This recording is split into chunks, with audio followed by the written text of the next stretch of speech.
Salut tout le monde, aujourd'hui je suis avec Maël. Coucou. Et on va essayer de répondre au maximum des questions que vous nous avez posées sur la dernière vidéo. Et en fait j'ai un aveu à vous faire, on l'a déjà fait ce week-end et la caméra a planté. On avait filmé 40 minutes, ça nous a fait un peu chier mais on va essayer de la refaire. Du coup on connaît déjà un peu les questions, ça va peut-être faire un peu moins naturel. J'espère que non mais... Alors, vous avez vu on a une surface, tout le monde ils ont des iPads et nous on a une belle surface. C'est quand même plus la classe. Grâce à Maël qui a travaillé Microsoft. Cette vidéo n'est pas sponsorisée par Microsoft. Mais cette surface est sur Windows 10. Ouais. Alors, déjà plusieurs messages pour commencer Maël. Je voulais remercier tout le monde pour tous les messages que vous nous avez envoyés. Franchement, je pensais que j'allais faire un bid en postant la vidéo et on a reçu des tonnes de messages. Du coup, on va commencer par le top 3 des plus longs messages qu'on a reçus pour la fac. Le numéro 3, Kagwa. T'as le droit d'appeler. C'est serré, hein, je suis désolé, il y en a qui étaient à la lisière du numéro 3 et ils ont été détrônés par Kagwa. Numéro 2, Fort Roth. Je sais pas comment ça se prononce, mais... Et le numéro 1, le message le plus long, là c'est une dissertation organisée en partie et tout, Salim Mbarek.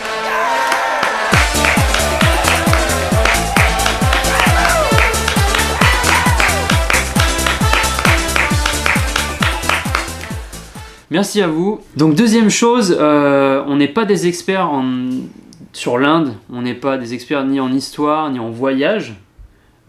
Pour répondre à ces questions, on va se baser sur notre ressenti et sur ce qu'on a vécu. Donc bien garder ça en tête, c'est des réponses qui seront très subjectives. Aussi, comme vous avez été présent quand je vous ai demandé de poser des questions, moi j'ai fait mon boulot. J'ai trié toutes les questions sur un Excel, je peux vous dire qu'il y en avait plein. Et du coup, certaines se ressemblaient, je les ai un peu reformulées. C'est qui a fait le plus de fautes d'orthographe ? J'ai pas regardé les fautes, moi je suis nul en fautes d'orthographe donc... par contre, si votre question est posée de façon différente à ce que vous l'avez écrit, c'est normal parce que j'ai recoupé plein de questions, j'en ai un peu reformulé. J'ai essayé de prendre un nom à chaque fois, mais sur des questions, il y a juste trop de monde, quoi. Et dernière chose, non, on a pris une petite bière de San Francisco, une petite bière artisanale là du coin, des petits chips, du houmous. Je vous conseille de prendre quelques trucs. Artisanale, je sais pas. Je sais pas, c'est une petite brasserie qui est juste à côté du Pont Rouge. Donc, elle est excellente si vous venez à San Francisco. Et pour ne pas citer de marque, cette bière c'est la Westphalia. Putain, on a déjà à 5 minutes de la vidéo, on a déjà deux sponsors quoi. C'est dingue. Et pas des moindres. Ouais, parce que cette vidéo va être longue. Donc on est parti, on va commencer première question de Linky. Est-ce que vous aviez des craintes avant de partir ? Je pense que la plus grosse crainte c'était l'intoxication alimentaire. C'était l'intoxication alimentaire de tomber malade. Hein. L'intoxication alimentaire et moi peut-être un peu plus comment j'allais être reçue en tant que femme. Mais encore, c'était vraiment... je me rends compte d'un truc en mordant dans le chips, ça va être horrible au niveau du son. J'espère que ça va pas être trop chiant. Désolé, hein, mais ils sont très bons. Tu le plonges dans le houmous et... Je vais essayer de pas le faire trop craquer. Question numéro 2. Quels sont vos plus beaux souvenirs ? On doit dire le nom. Posé par Florian Elle a pas Cario. l'habitude. Hein. En plus, Florian Cario, c'est un ancien ami de l'IUT que j'ai pas vu depuis longtemps. Salut à toi. Quels sont vos plus beaux souvenirs ? Alors là, du coup, on y a déjà réfléchi et on s'était dit que... Moi, mon plus beau souvenir, c'était quand on avait fait la randonnée dans le désert et qu'on avait dormi à la Belle Étoile. On était tout emmitouflés dans notre... Parce qu'il faisait trop froid, en fait. Sur notre bivouac, c'était une sorte de bivouac. Ouais. Et on avait plein de couvertures et on avait juste les joues roses. À cause du froid, parce que la nuit dans le désert, les températures dégringolent un petit peu. Et là, à un moment, j'ai ouvert mes yeux parce qu'on entend des petits bruits par-ci par-là, des animaux. Et j'ai vu le plus beau ciel étoilé que j'avais jamais encore vu. Évidemment, j'ai pas sorti la caméra, ça caillait trop. Hein. Mais c'était dingue, ouais. Ouais, c'était magnifique. Moi, j'avais vachement aimé la fois à Goa, là, comme je t'avais dit. Quand on était allé à un fort en fait, et en fait il était fermé, on est arrivé, il fermait le truc, on voulait voir le coucher du soleil, en fait il fermait à 5h donc on était un peu baisés. Et du coup on s'est dit vas-y on va prendre les scooters, on va essayer de trouver un coin sympa. On a fait 5 minutes en scooter, on s'est posé à côté d'un champ qui payait pas de mine, on voyait plus ou moins la côte loin, et on a marché genre quelques minutes, et on est arrivé sur une falaise de malade avec un des plus beaux couchers de soleil qu'on ait vu, donc c'était un mix de malade. Moi j'adore les paysages. Ça faisait un peu Lost, tu sais, par moments, genre t'avais l'impression d'être à Hawaï, mais en même temps, enfin je sais pas, c'était dingue, ouais. Et ouais, parce que moi j'adore les paysages et tout, mais il y a plein d'autres souvenirs, enfin il y a eu plein de passages trop bien quoi. À Delhi aussi c'était sympa parce qu'on a eu une salle arrivée à Delhi, et le fait d'avoir le festival des lumières là, le deuxième soir, on a vu tout le monde qui balançait des feux d'artifice sur les toits de Delhi, et tout le monde qui fêtait ça dans la rue et tout, c'était super bien pour se réchauffer un peu le cœur. Le mode de communication, envoie une rouge, envoie une bleue. Ça se trouve ils parlaient, mais on n'a rien compris en fait. Alors question... On va pas dire numéro 3 parce qu'en fait il n'y a pas le numéro, donc je vais dire prochaine question de Gizmo62. Quelle est votre pire expérience? Et là c'est facile, c'est Delhi. Ouais, je pense que l'arnaque quand on est arrivé, à peine descendu de l'avion, qu'on arrive dans tout...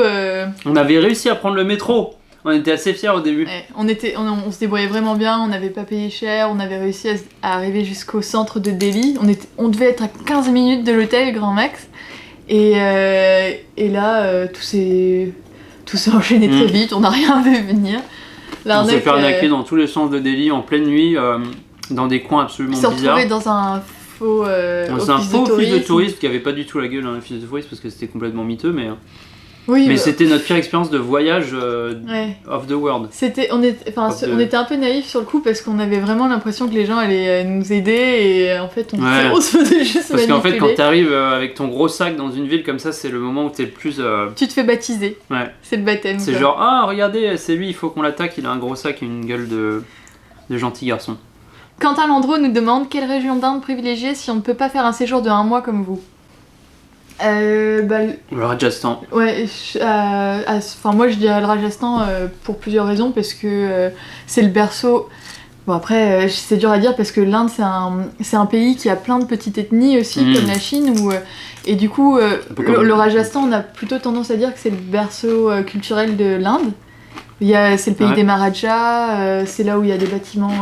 Moi en tout cas, je sais pas si c'est le berceau, mais en tout cas c'est un peu l'idée que j'avais de l'Inde rêvée dans ma tête avant d'y aller. C'est-à-dire les palais, les mecs avec des gros turbans, des belles moustaches. Les Sikhs, et il y a vraiment, niveau culture, vous pouvez vraiment vous faire plaisir là-bas, il y a plein de... Et puis même niveau paysage, c'est... Et niveau paysage, ouais. Et c'est un peu désertique, c'est des choses qu'on n'a pas en France. Ouais. Donc c'est vraiment un endroit cool. Question suivante de XIEIX, je sais pas où tu as choisi ton pseudo. À choisir entre le nord et le sud, du coup on y a un peu répondu, non, on dirait plutôt... sachant que le vrai nord de l'Inde on l'a pas fait, tout ce qui est montagne, Cachemire. Ouais. Mais ce serait plutôt le Rajasthan. Plutôt le nord. Si tu dois prioriser, plutôt le nord, parce que le sud, t'es plutôt sur des plages que tu peux retrouver. Après, si le désert et les palais et tout, ça t'intéresse pas, dans le sud, t'as plus des rizières, il y a différentes de l'eau, ambiances, des plages. Parce que genre dans le nord, t'as l'ambiance plus impériale, et je pense à l'est et à côté de Pondichéry ou de Mumbai, même plus au colonial, sud, plus colonial. Donc ça dépend un peu ce que tu cherches, mais plus le nord. Prochaine question de Maxime. Des endroits où vous regrettez de ne pas être allé? Le Cachemire. Ouais. Il y a plein d'endroits en Inde. Le Darjeeling. Benares, c'était pas très loin d'Agra. On aurait pu le faire en poussant beaucoup, mais on n'était pas encore assez familier avec comment les bus et les trains fonctionnaient. Et on voulait pas trop prendre de retard sur les premiers jours. Benares, c'est là où il y a le Gange qui coule et où il y a toutes les cérémonies... cérémonies religieuses en fait. Ça peut être des gens qui viennent déposer un cadavre ou qui viennent juste de se tremper parce que c'est la rivière est sacrée, bénie. Si on devait faire tous les endroits qu'on regrette on regrette de ne pas être allé, on a besoin d'encore 2 mois en Inde. Et encore, si on a besoin d'encore 2 mois si on le fait à la même vitesse qu'on a fait le premier mois. C'est-à-dire une vitesse de dingue, Alors, une question de Hera, qu'avez-vous pensé de la nourriture indienne? Bon là ça va être rapide, on a adoré. C'était pas une surprise parce que on la connaît déjà en vivant en France, on est toujours allé dans des restaurants indiens où on a déjà mangé des naans. Mais la surprise d'être là-bas, c'était peut-être la variété de plats aussi, parce qu'il y a plein de plats que... Puis c'est meilleur. On va pas prendre... C'est meilleur là-bas qu'en France dans les restaurants indiens. Oui, t'as un goût qui peut-être aussi psychologiquement le goût est plus authentique, mais vu que t'as les légumes et les épices sur place, je pense que ça participe. Mais rien que, c'est ce que je disais la dernière fois, les différents types de naan, de crêpes. Ah ouais, ça c'est fou. En France, t'as toujours des nanes, ils sont jamais dingues. Enfin, j'ai jamais. Là-bas, t'as je sais pas combien de noms de nanes, ils sont tous trop. Ouais, vous avez essayé d'en faire des chapatis. C'était nul. Parce que les nanes, ils les collent. Et en fait, ils ont comme des fours en fonte. Et puis ils font des petites pâtes de nanes. Et ils les collent sur les fours en fonte qui sont à je sais pas combien de degrés. Et la crêpe va cuire comme ça directement. Ouais, c'est un truc spécifique quoi. On n'a pas chez nous. On n'a pas des gros barils en fonte énormes sur le feu dans le salon. Question suivante de Salim Mbarek. Les plats que vous avez aimés et détestés. Le plat que j'ai détesté, c'était pas un plat, c'était une boisson. Et c'était le toddy. Le toddy. Déjà le nom, le toddy, un toddy en français c'est quoi? C'est un endroit de merde. Non, bah là, c'était horrible. C'était vraiment cette fameuse boisson à base de noix de coco là. C'est la boisson la plus dégueulasse. Avec le capitaine. C'est vraiment la boisson la plus dégueulasse que j'ai vue. J'ai jamais vu. Une minute de silence pour le capitaine.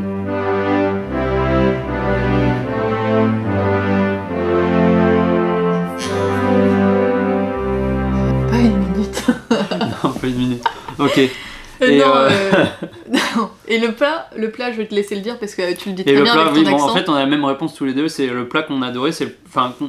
On a pris à chaque fois. Donc, je sais pas si c'est le plat qu'on a préféré dans tout le trip, mais en tout cas, c'est celui qu'on a pris à chaque fois. C'est le falak paneer. C'est ça qu'on a préféré, je pense. Ouais. Mais on adore parce qu'en fait, c'est doux. C'est une sorte de soupe d'épinards un peu avec des cubes de fromage indien qui s'appelle le paneer. Et en fait, généralement, il est pas épicé. Ça adoucit pas mal quand t'as d'autres plats épicés un peu à côté. Ça dépend, ouais. Thé Silencio nous demande la cuisine indienne versus la cuisine française. Bah moi je sais que si je devais vivre jusqu'à la fin de mes jours avec une cuisine, je choisirais je pense toujours la française. Je sais pas, c'est parce que j'ai été élevé à la tartiflette et au... T'as pas été élevé à ça, t'as été au croissant, mais élevé au poulet basquez. Ouais. Une mère qui cuisine très bien. Ouais. Mais je trouve que la cuisine française est ultra variée et qu'on est super bon sur les desserts par rapport à d'autres pays. Mais moi j'adore la cuisine française. Moi je choisirais aussi la cuisine française, je pense, pour la variété que tu peux avoir, parce que la cuisine indienne c'était super bon et c'était super kiffant, ça faisait partie de l'expérience aussi. Mais c'est vrai que t'as la base de curry, le curry qui est un peu présent partout. Ça t'a choqué le curry? Parce que j'ai un morceau de chips qui a voulu s'échapper avant que je Et donc le curry c'est un peu en fait t'as l'impression de t'as une base, une base qui est un peu mais après c'est vrai qu'en un mois on sait pas si on a si on a tout testé, ouais, on sait pas si on a pu tout tester ou pas. Quand on est allé à Goa, on a testé un poisson avec aussi du curry, mais et dans le nord il doit y avoir une cuisine encore vachement différente, complètement différent aussi. Antoine Bonnet, la nourriture indienne est-elle comme dans celle des restos indiens en France? Bon, ça on a déjà un peu répondu, non c'est pas vraiment pareil, enfin pour plein de cuisine, la Chine c'était pareil, c'était flagrant, c'est quand même bien différent quand tu vas dans le pays après. Enfin ça Chine... ressemble mais c'est pas la même chose. C'est moins flagrant en Inde, tu veux dire? Ouais, c'est moins flagrant. En fait c'est un peu francisé, c'est moins quand tu arrives dans le pays c'est plus différent de ce que tu as l'habitude de manger. Alors qu'en France c'est toujours un peu francisé, un peu adouci, peu adapté au goût des Français. Peut-être parce qu'ils font gaffe aussi à... La nourriture indienne n'est pas trop épicée. Ronan Lepage. Demande à Baptiste. Alors Baptiste il a pas aimé hein. Mais Baptiste il est vraiment dans le... Donc il y a les gens qui ne supportent pas les épices. Là t'as les Indiens, ils supportent bien les épices. Et Baptiste il est en bas là, sur le sol. Il supporte vraiment pas les épices.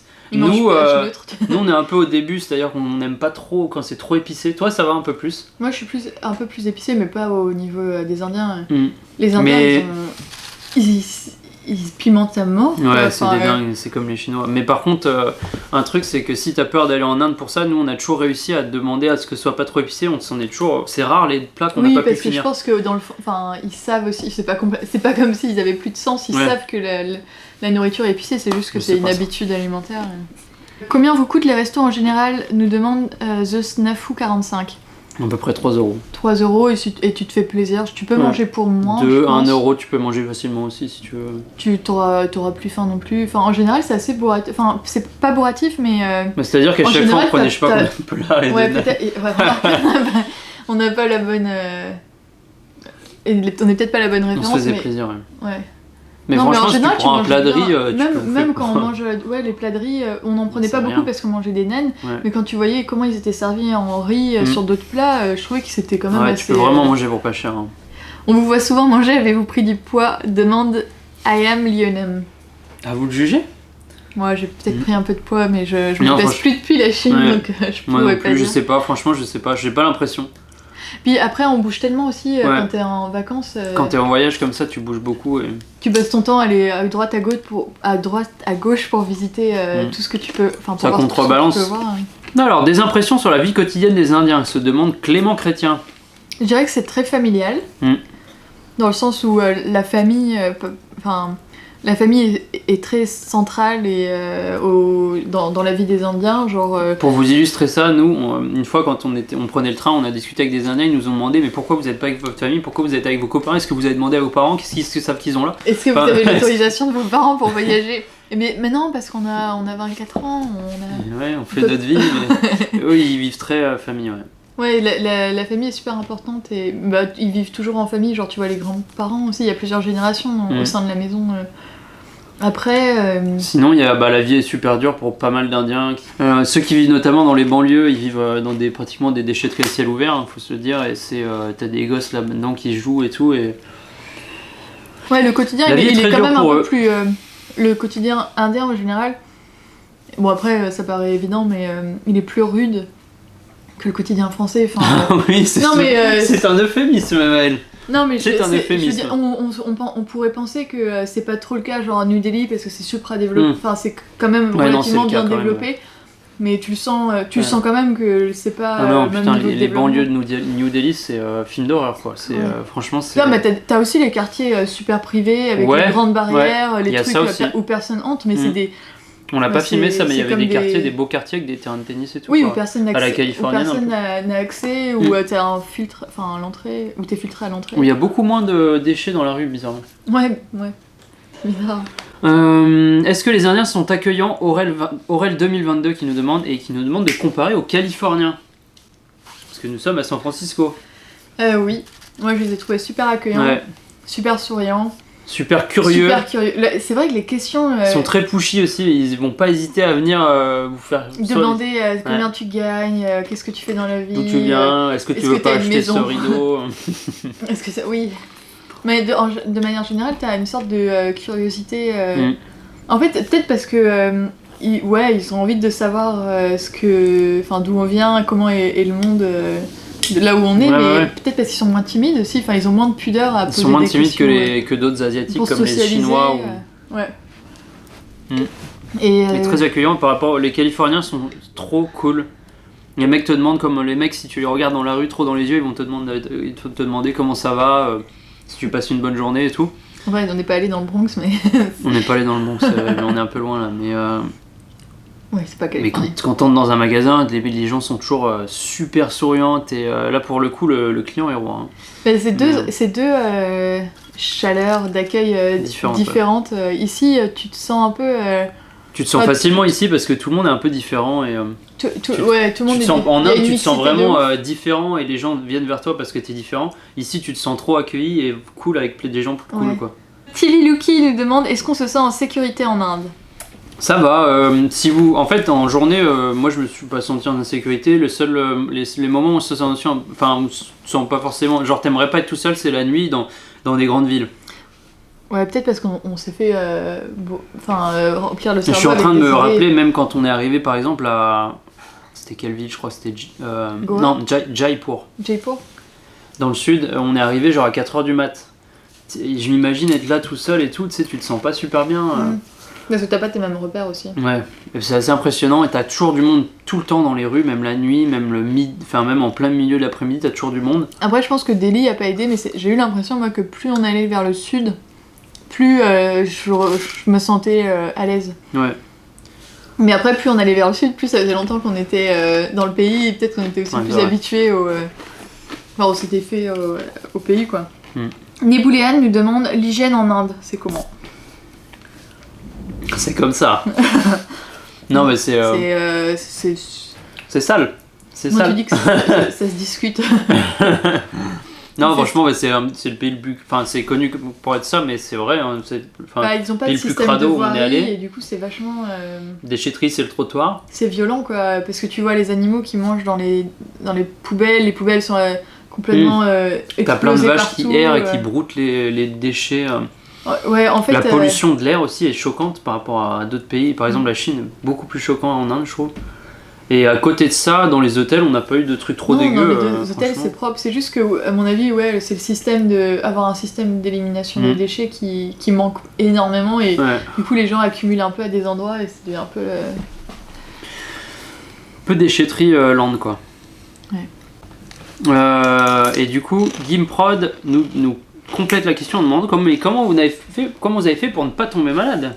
Bah, moi, je suis partie avec 3 kilos de smecta. Non, mais ça, c'était au cas où. Ça, c'était au cas où. Bah, on a mangé dans des endroits fréquentés. Ouais.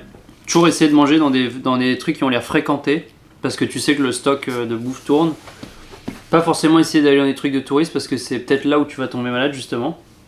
Nous, les 2 fois, on est tombé malade. Cyril est tombé malade quand on était allé manger dans une pizzeria. Ouais.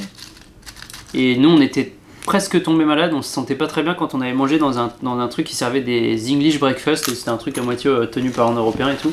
C'est les 2 seules fois où on s'est senti malade. Sinon, tous les trucs indiens, on n'a jamais eu de problème. Et vraiment, on a juste choisi. On a fait attention à prendre des trucs pas trop crades. Ouais. Et qui tournaient, et voilà. Franchement, on a peu de problème. Et TV Lucky encore qui nous demande le fait d'être blanc en Inde. Et bah, le fait d'être blanc en Inde, tu te fais remarquer très vite. C'est ce qu'on disait, ils viennent beaucoup vers toi. Tu sens beaucoup de regards. Des fois, si t'aimes pas ça, ça peut être vraiment gênant. Par exemple, à la plage. Bah, tu sens... Mais attends, mais il y a un truc que tu dis pas, le fait d'être blanc en Inde, c'est pire qu'en Chine au niveau des photos qu'on te demande. Ça, vous l'avez vu normalement, si vous voulez. Ouais. Tu passes ton temps à être photographié. Et moi, combien genre, on était à Jaipur. Bah, dans la vidéo, on le voit. Et j'ai dû prendre 25 minutes parce que j'étais. On va pas dire ce qu'elle a Jaipur, ça, mais genre, je l'étais photographiée tout du long. Je m'arrêtais comme si c'était. C'était une star de cinéma, quoi. C'était dingue. 01 Fijix nous demande des choses qui vous ont surpris. Moi, une chose qui m'avait surpris, c'est que j'avais il y avait énormément de monde dans la rue tout le temps, genre même pendant les heures de travail, de la nuit et tout. Et c'était dingue ça. Je sais qu'il y a beaucoup de monde en Inde, mais c'est du monde tout le temps, quoi. Moi, ce qui m'avait surpris, c'était les saris des femmes. Je savais qu'en Inde, tu pouvais trouver 1001 soies, 1001 tissus incroyables. Ouais, mais là, ils utilisent toujours beaucoup. Mais quoi. en fait, le sari, c'est un vrai costume, et vu par un étranger ou quelqu'un qui est pas du tout familier avec ça, t'as vraiment l'impression que c'est un apparat de fête. Et que tu vois que les femmes le portent tous les jours, t'as l'impression que c'est une journée exceptionnelle. Et puis en comme plus, le jean chez nous, quoi. Comme c'est une couleur, comme elles ont toutes des couleurs différentes, la rue est juste, c'est un arc-en-ciel de couleurs, quoi, ouais. Et c'est super joli. Playmatic24 qui nous demande si on a préféré la ville ou la campagne. Ça, nous, on est plutôt campagne. Donc on a plutôt préféré les endroits plus pépères, par exemple Delhi. Bombay était quand même très sympa, mais plus calme. À pied. C'est ça. On préfère marcher à pied, parler avec des gens plus calmement et tout. Donc nous c'est plutôt campagne. Genesis Néon qui nous demande est-ce que c'était un voyage simple au niveau de la frustration, communication, manque de confort, chaleur. Communication, moi j'ai pas senti de frustration parce qu'ils parlent vachement bien anglais. Communication c'est un point fort, ouais. Enfin, ils sont pas timides, ils vont pas hésiter à t'aider. Après si tu parles pas anglais, bon bah...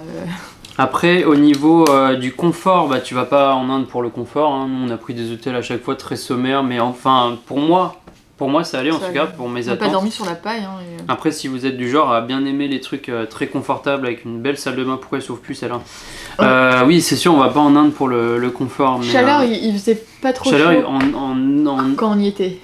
Ouais, parce qu'en été, il fait très chaud, il pleut. En hiver, il fait bon, il fait chaud et sec. Mais bon, genre chaud, 30 degrés, donc c'est super agréable. Sinon, c'est assez facile de se balader là-bas. Genesis Néon nous demande vous voyez-vous vivre dans ce pays Non, pas vraiment. On peut s'expliquer. Ça dépend la durée de vie là-bas. Mais je pense que. Enfin, franchement, non. Moi, mais je pense que je pourrais vivre. À long terme, non. Non, à long terme, non, mais tu vis jamais à long terme. Enfin. Bah ça c'est ta vision des choses. Non oui, bon, à Bombay, on aurait pu passer un semestre, même un an en études, tu vois, ça aurait pas été... Après moi je sais qu'un an ça m'aurait fait un peu peur par rapport à la pollution. Ça aurait fait un peu long aussi, et que franchement c'est lourd. C'est très bruyant, c'est pas très reposant non plus. Je préfère aller en Chine pour le coup. C'est pas très reposant. Pour aller dans le genre. Ouais. Sarah Breu, là c'est pour toi Maëlle, attention, est-ce que tu es prête? Sarah Breu qui demande comment Maëlle était reçue-t-il le voyage en tant que femme? Est-ce qu'elle était traitée aussi bien que les gars? Non. Non, alors aussi bien, là encore tout est relatif. En général, quand je posais une question à un intermédiaire masculin, quoique des fois, même à des femmes, quand je posais des questions aux femmes, elles me... Enfin, ouais non, remarque, non, je dis n'importe quoi là. Non, quand je posais des questions aux hommes, en général, la réponse, elle m'était pas adressée à moi, genre personne me regardait dans les yeux ou... Bon, la caméra coupée, on était à 29 minutes, toutes les caméras coupent à 29 minutes, enfin en tout cas les appareils photo caméra. Ah bon? Et ouais, c'est vrai que c'est une législation. Pourquoi? Parce que sinon elle passe dans la catégorie caméra et c'est pas le même taxe ou je sais pas quoi et du coup ça coûte plus cher. Ah, sur les... c'est vrai, du coup tous les appareils photo ne peuvent filmer que 29 minutes.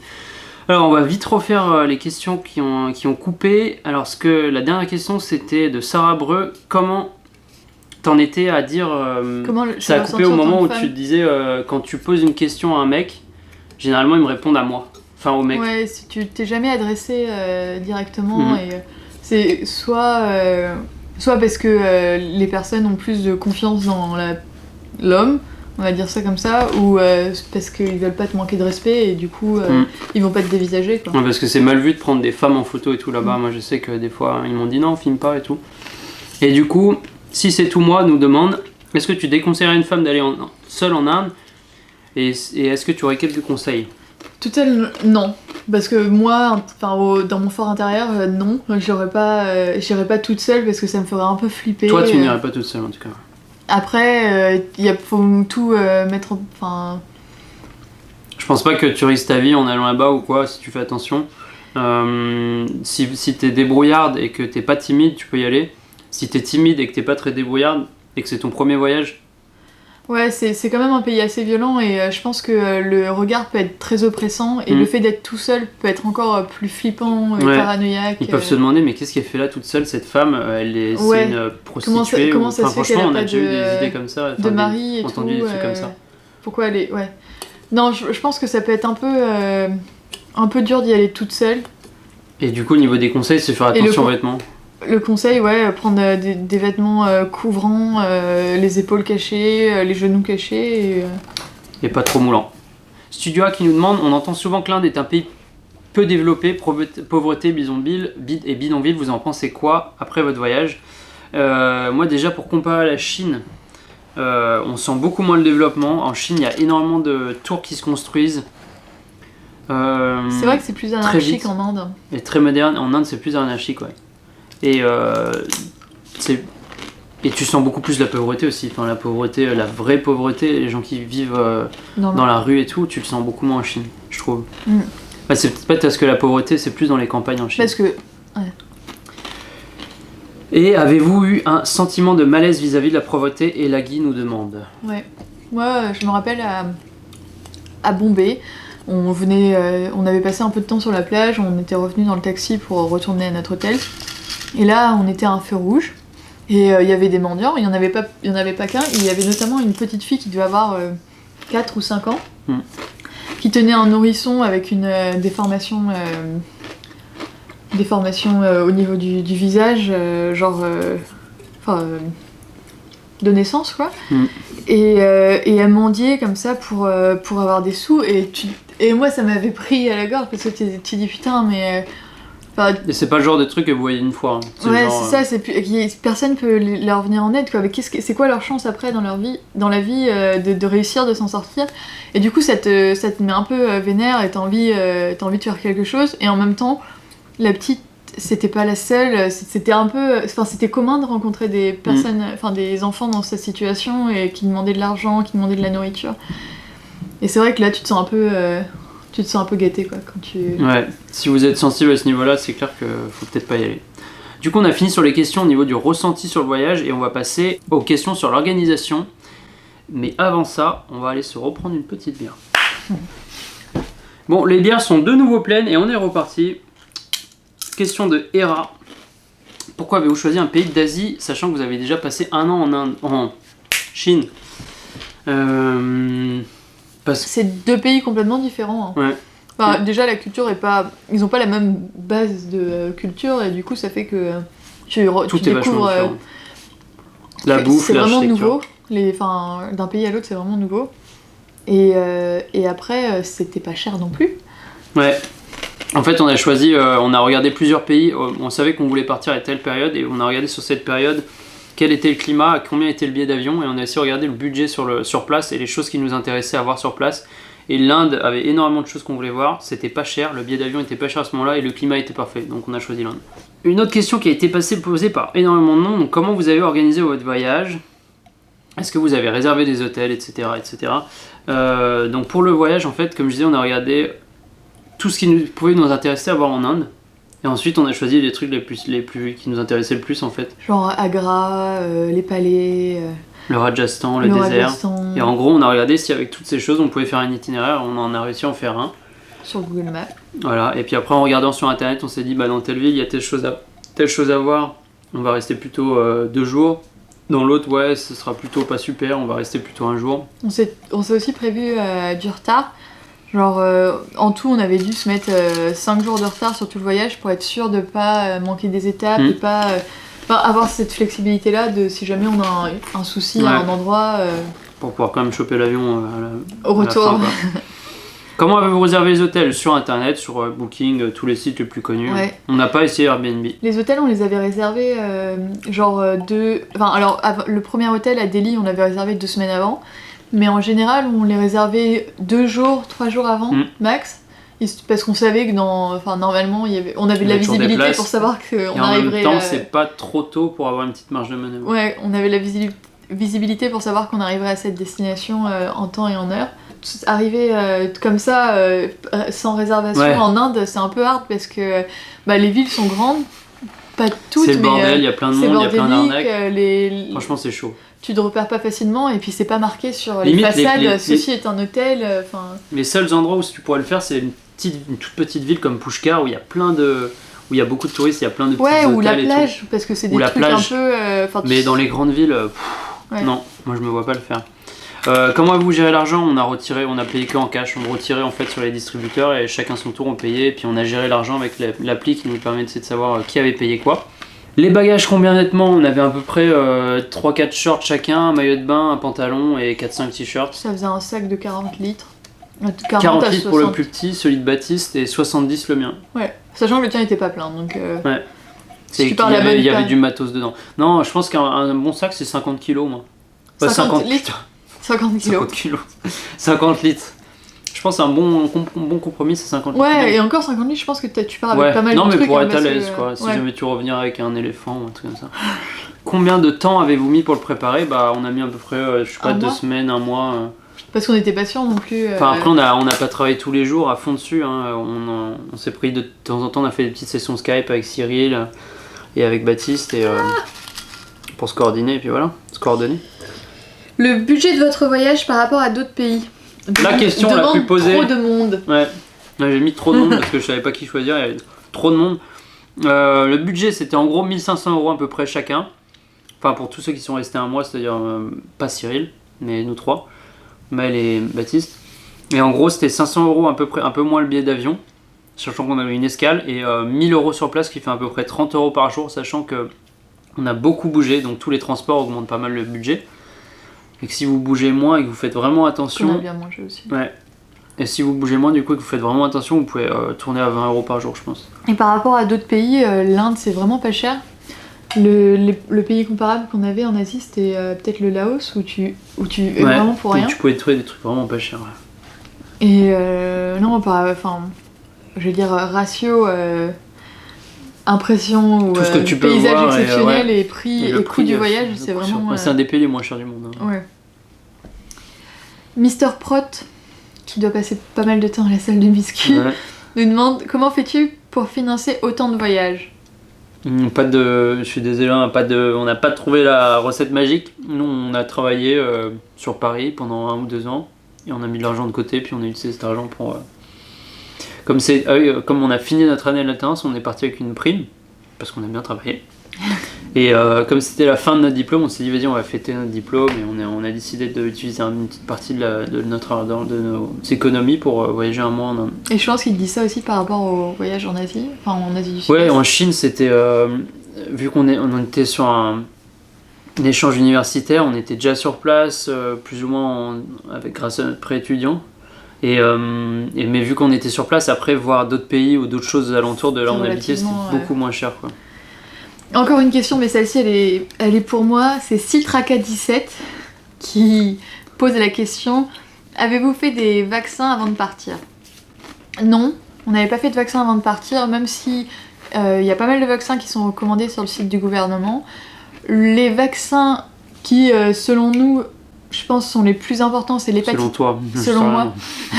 C'est l'hépatite A pour protéger, pour tout ce qui est intoxication alimentaire sévère et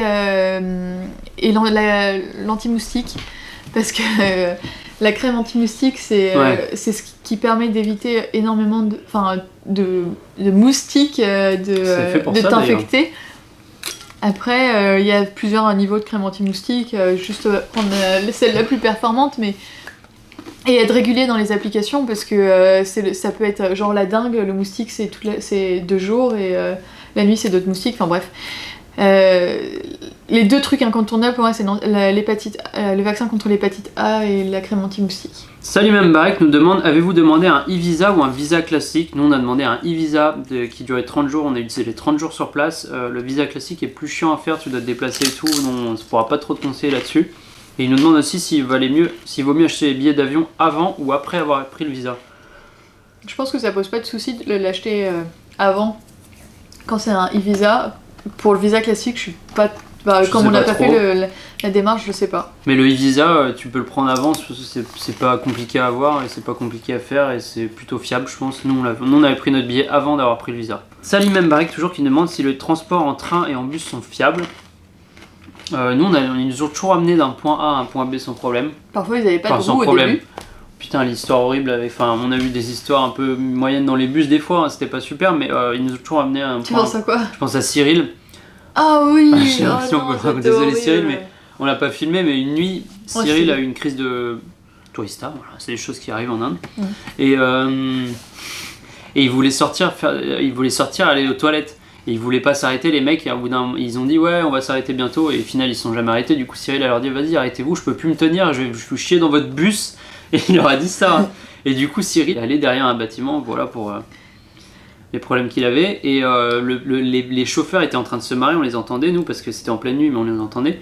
Et ils se sont avancés au niveau de Cyril, parce que Cyril s'était caché derrière un bâtiment, ils se sont avancés au niveau de Cyril pour se foutre de sa gueule et lui dire vas-y bouge ton cul, et lui klaxonner dessus et tout, c'était assez horrible. Ouais, là c'est parce qu'on est tombé sur des enculés.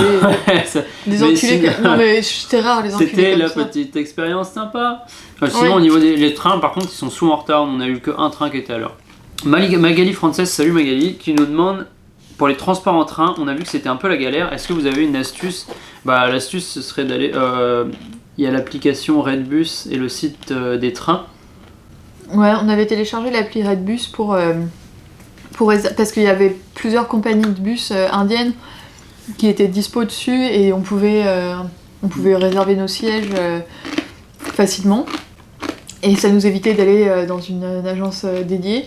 Et le site web Rail India Gov, je me rappelle plus exactement, où tu t'inscris grâce à ton numéro de téléphone et ta carte de crédit, et où tu peux prépayer tes tickets en ligne.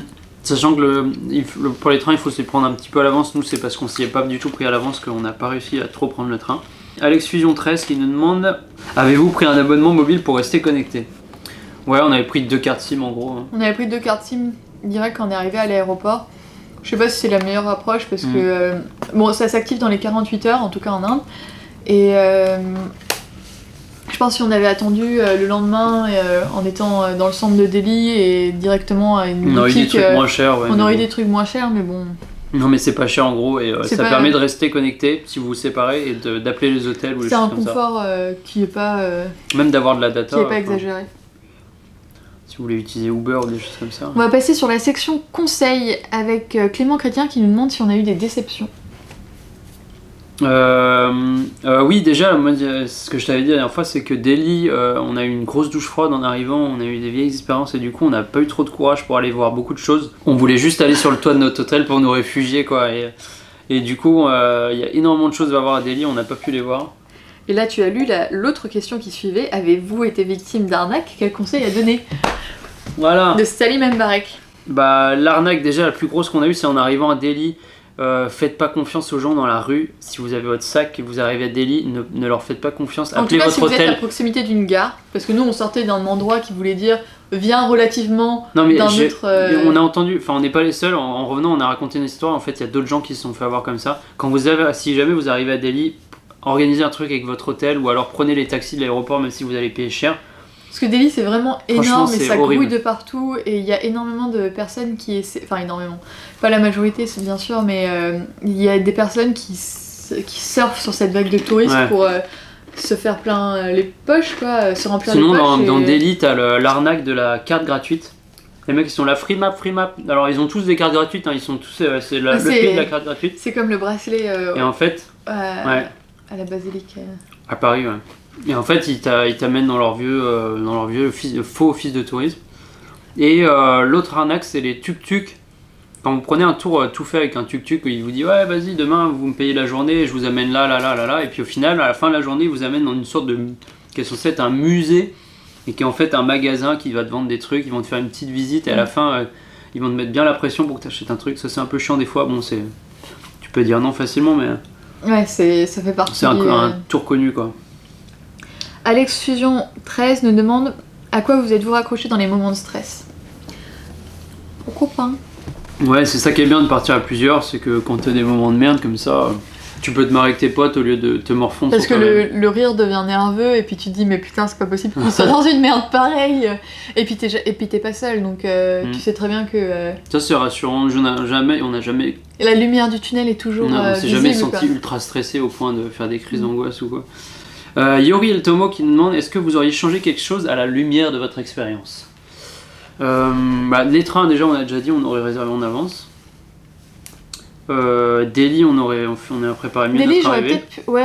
Si on avait connu un peu plus les quartiers, parce que c'est vrai qu'on avait du mal à décrypter. Non, c'est pas qu'on était dans un sale quartier, je pense que, enfin, c'était pas le meilleur, mais on connaissait pas non plus les endroits pas qu'on aime traîner dans les endroits touristiques, mais qui avaient de la valeur niveau culturel à visiter. Et du coup, c'était un peu fatigant de devoir subir toutes ces arnaques, toute cette pression, et de chercher les spots où il fallait aller. On était moins familier avec Delhi et du coup c'était moins agréable. Moi je pense quand tu peux le plus anticipe au maximum les choses à voir. Après, en fait, une fois que t'arrives et que tu sais ce que tu dois voir, ça te donne aussi la liberté d'être un peu plus flexible parce que tu sais où tu veux aller, tout ça. Donc c'est. Sinon, à part ça, on a plutôt bien organisé. C'était pas notre premier voyage, donc ça allait. Pas eu trop de problèmes. Et du coup, on a fini les questions sur les organisations et les conseils, et on va passer au matériel et tout ce qui est vidéo.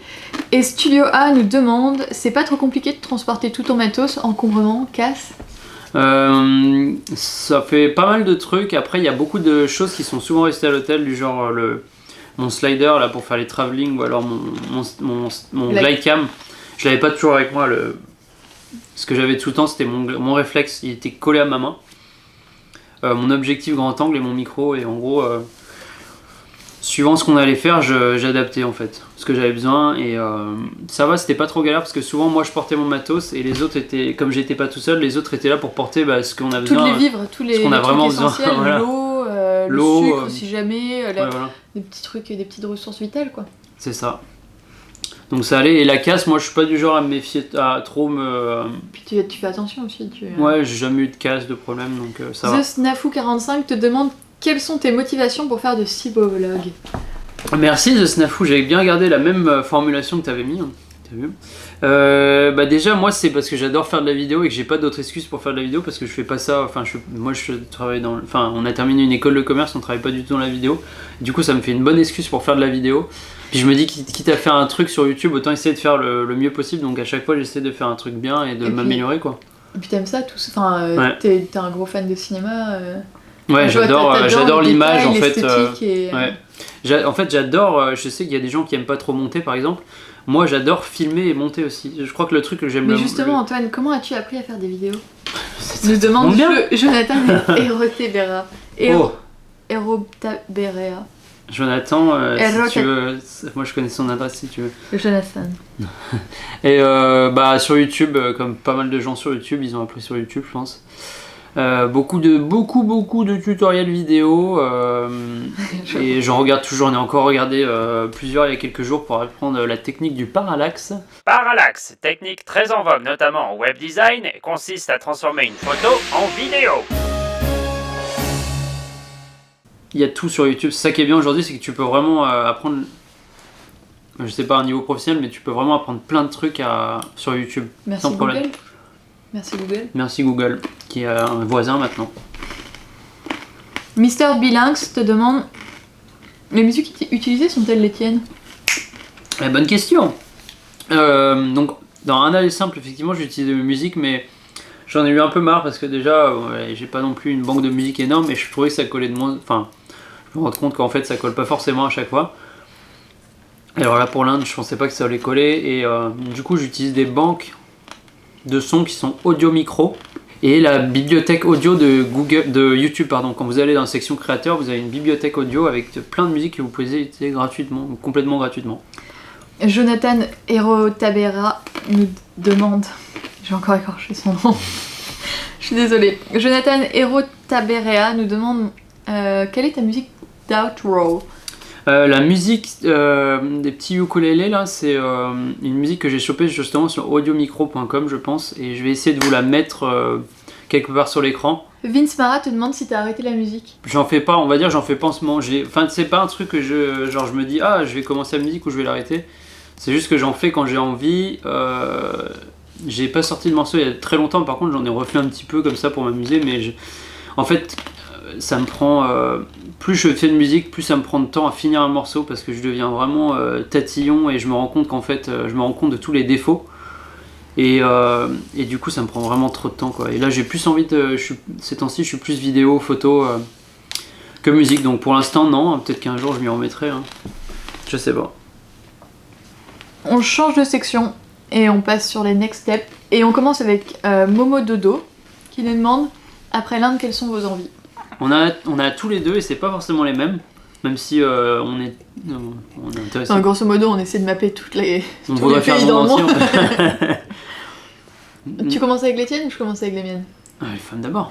Femmes d'abord. Moi, j'étais très attirée par l'Éthiopie, la Tanzanie, Zimbabwe, Mozambique. Ça c'est plus récent. En fait, quand on est allé en Inde, on avait regardé pas mal ces pays. Ouais. Non? Ça fait longtemps que tu veux y aller? Ça fait longtemps que... Enfin, après... ça fait longtemps, ça fait depuis que je voyage que j'ai envie d'aller là-bas, parce que... c'est un nouveau continent, donc on connaît pas du tout. Ça m'attire, et c'est vrai qu'en fait, j'ai déjà été en Afrique du Nord, et je sens que, enfin, la distance entre l'Inde et la France, ou la Chine et la France, elle me paraît moins grande que la distance que t'as entre la France et l'Afrique centrale, ah ouais, l'Afrique du Sud. Ouais. J'ai vraiment envie d'aller là-bas, et puis même les paysages, enfin c'est le pays du roi de la jungle, c'est le pays du roi lion. Et ouais, du coup plus l'Afrique centrale. Enfin c'est voilà, après J'étais avec Cuba aussi que t'adorais. Cuba, ouais, mais Cuba c'est un peu genre c'est un peu le pays donc elle me parle depuis que je la connais. Et moi les pays qui me font rêver, dans les pays qui me font rêver, il y a l'Islande. Ça fait pas mal de temps que je rêve d'aller en Islande. Je suis un fou, enfin j'adore les grands paysages, la nature et tout. Alors l'Islande, pour moi, c'est la nature à l'état brut. La Mongolie. Qu'est-ce que t'as? je viens d'avoir un autre pays encore. Je finis les miennes. Attends, mais elle se croit où elle? La Mongolie. Et la Nouvelle-Zélande, j'adore aussi parce que enfin, j'y suis jamais allé, mais il y a tellement de. Tu peux passer de la montagne à la plage. Enfin, t'as plein de trucs de paysages de malades là-bas. Du coup, j'ai pensé à l'Iran et toute la Perse. Ouais. Je sais pas si la Perse antique ça se dit, mais tout le... Ça c'est une région. D'ailleurs Gauthier va y aller bientôt. C'est vrai? Dédicace à Gauthier si tu nous vois. Il part en septembre. Mais ouais. Et t'as pas dit la Patagonie, genre... la Patagonie aussi j'adore, ouais. Super stylé. Mais c'est un peu pareil que l'Islande, c'est la nature à l'état brut là-bas. On a parlé de la Nouvelle-Zélande? Ouais. Tu m'écoutes ou t'as bu trop de bière? J'ai bu trop de bière. Larzo E9 qui nous demande quel est votre prochain road trip. Bah là pour l'instant on va se contenter de visiter un peu la Californie parce qu'on est sur place, c'est déjà bien cher. Ouais. Pour l'instant on a toujours qu'un salaire, donc pour voyager beaucoup c'est un peu compliqué. Pour l'instant on se fait plus en petites piqûres de voyage, voilà. Genre des week-ends de 4 jours. Mais ce qui est bien de vivre à l'étranger, c'est que tu voyages un peu tous les jours, que tu découvres des trucs, et ça c'est trop bien. Ouais, ça c'est fou. Donc pour l'instant c'est Californie, hein.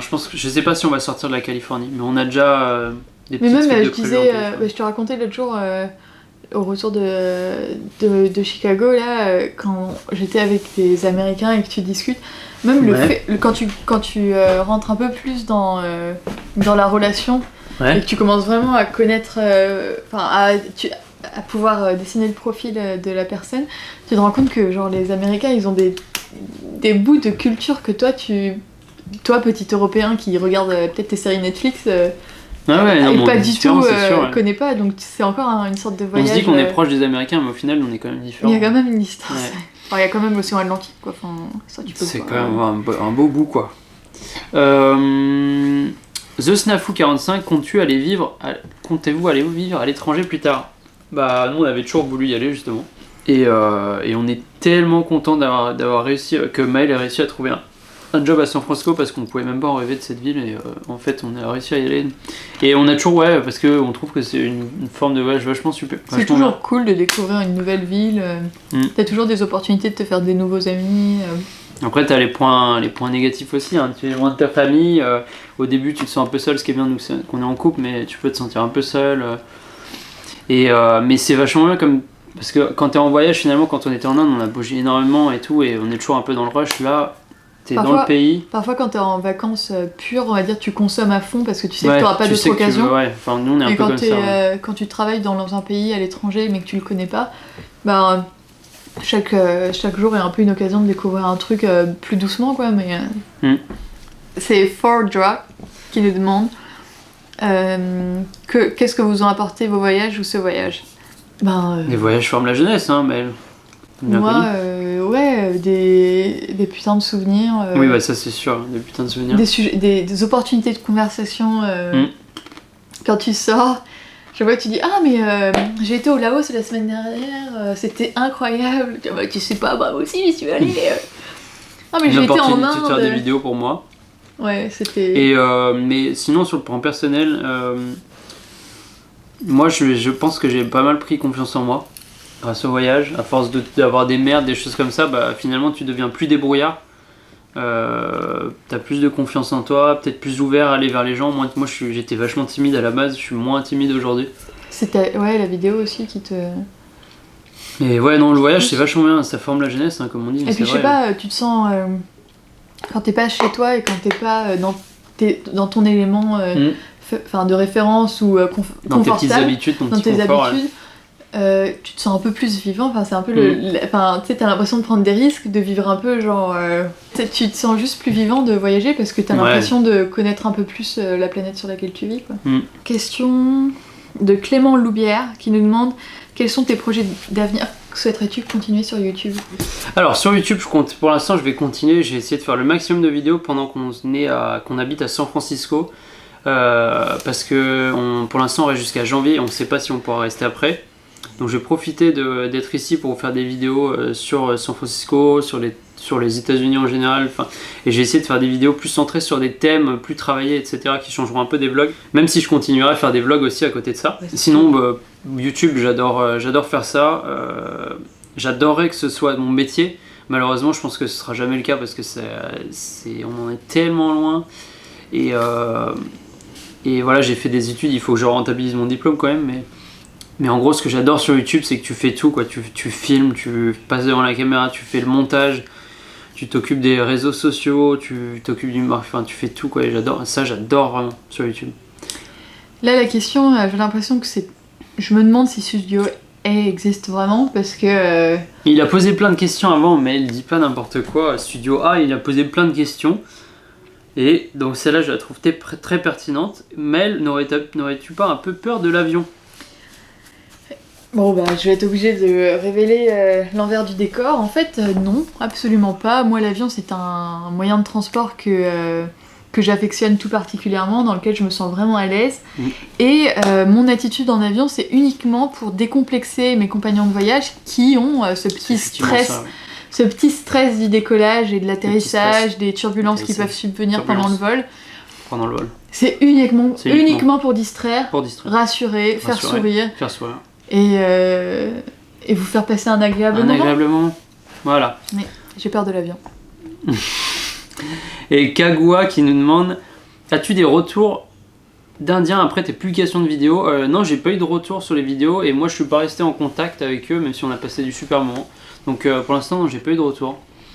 Et dernière question qui résumera parfaitement cette vidéo, Capsou est de Capsou RN qui nous demande s'il fallait retenir un mot sur l'Inde. Mon mot à... Un seul hein. Ah ouais, un seul. Un seul. Un mot. Le mien, ça serait mystique. Parce que c'est vrai que l'Inde de loin c'est un pays un petit peu magique ou un truc, enfin je sais pas, il y a un truc que tu peux pas trop sentir avant d'y être, et même quand tu y es, il y a toute cette c'est pas que la religion ou les croyances ou les... Tu me laisses expliquer mon mot. Fais mon truc.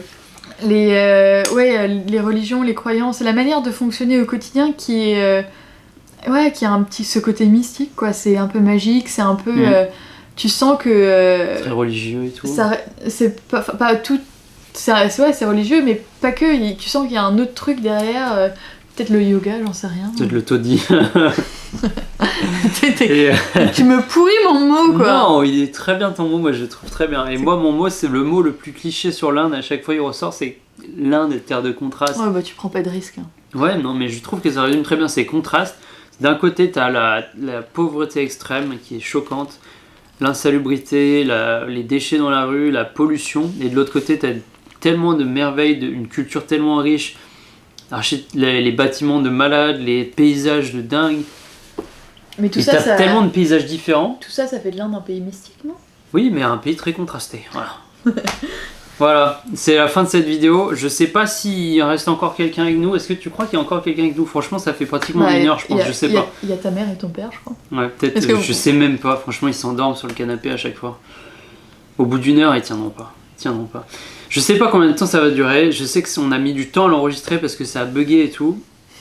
En tout cas, on espère que ça vous aura plu, que ça aura répondu à vos questions. Et puis on vous dit rendez-vous aux prochaines vidéos. Salut. J'ai cru que t'avais dit rendez-vous en terre inconnue. Rendez-vous en terre inconnue. Non, elle est très bien cette émission, moi j'adore. Bye bye.